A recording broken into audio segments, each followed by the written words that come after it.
ઓમ નમઃ શિવાય. શ્રાદ્ધ ભાગ ચિંતામણી પાર્ટ 2. એક પરોઢિયે શ્રીખર ઘર છોડી ચાલી નીકળ્યો. જે ઘરમાં પોતાના ભગવાનની ઉપેક્ષા થાય, જ્યાં કોઈ પ્રભુ ભક્તિને સમજી શકે નહીં, તે સ્થળે જીવી કેમ શકાય? નાક દબાવીને કેટલો વખત જીવવું? અને એક અંધારી રાતે શ્રીકર ચાલી નીકળ્યો. એનું માયાતીત મન એને ઘર બહાર આ માયાથી દૂર દૂર ઘસડી ગયું. ફરતો ફરતો તે એક ઋષિના આશ્રમમાં આવી ચડ્યો. ત્યાં તેણે જોયું કે છોકરાઓ પ્રભુના સ્તોત્રો ગાતા હતા, ચિત્ત એકાગ્રતાનો અભ્યાસ કરતા હતા, સર્વત્ર માંગલ્ય વાતાવરણ દ્રષ્ટિગોચર થતું હતું. તે ત્યાં સ્થિર થઈ ગયો. આંતરભક્તિ તો હતી જ, અને તે હવે ગુરુના ચરણોમાં બેસી બહિર્ભક્તિ સમજવા લાગ્યો. સવારે ઉપાસના કરે, ચિત્ત બુદ્ધિ કરે, બપોરે ઋષિ પાસે બેસી વ્યવહારુ શિક્ષણ લે અને સાંજે આજુબાજુના ગામડામાં જાય. તેની સાથે આશ્રમના બીજા કેટલાય શિષ્યો પણ જતા. ત્યાં જઈ લોકોને માનવ જીવનની મહત્તા સમજાવતા. ભગવાને આ માનવ દેહ આપ્યો છે, તેની કિંમત સમજી લો અને ફક્ત ભોગવિલાસમાં આ જીવન વેડફી ન નાખો. માનવ થઈ પશુનું જીવન ન જીવો. માનવતા દેવ થઈશું કે ન થઈશું, પણ ઓછામાં ઓછું માનવ થઈને તો જીવન જીવતા શીખો. જીવન શા માટે? પ્રભુ કાર્ય માટે છે, તે સમજી લો, ઓળખી લો, અને આ જ બહિર્ભક્તિ કહેવાય છે. શ્રીકરે આ બહિર્ભક્તિ ઓળખી લીધી અને જીવનમાં પચાવી.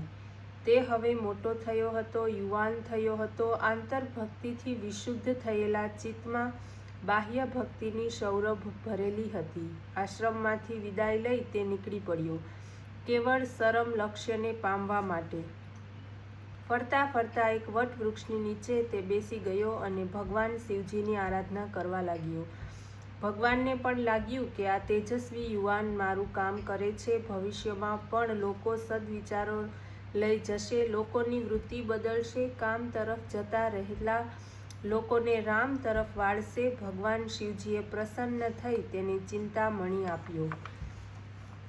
શ્રીકરનું હૈયું ભરાઈ આવ્યું. તેનું જીવન ધન્ય થયું. તેનો આ મનુષ્ય દેહ કૃતકૃત્ય થઈ ગયો.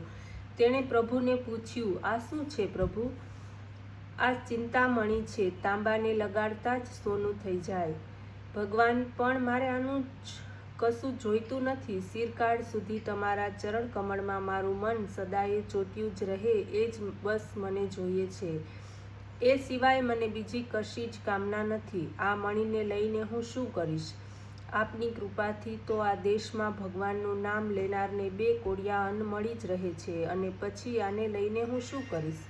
એને હું ક્યાં લઈ જઈશ અને કેવી રીતે સાચવી શકીશ?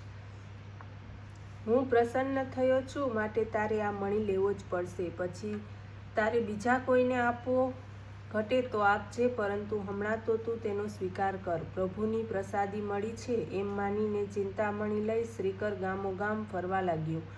મણીના પ્રકાશથી લોકો અંજાઈ જતા અને શ્રીકરને પૂછતા, આ શું છે? શ્રીકર કહેતો, આ ચિંતામણી છે. તાંબાને લગાડતા જ તાંબુ સોનું થઈ જાય છે.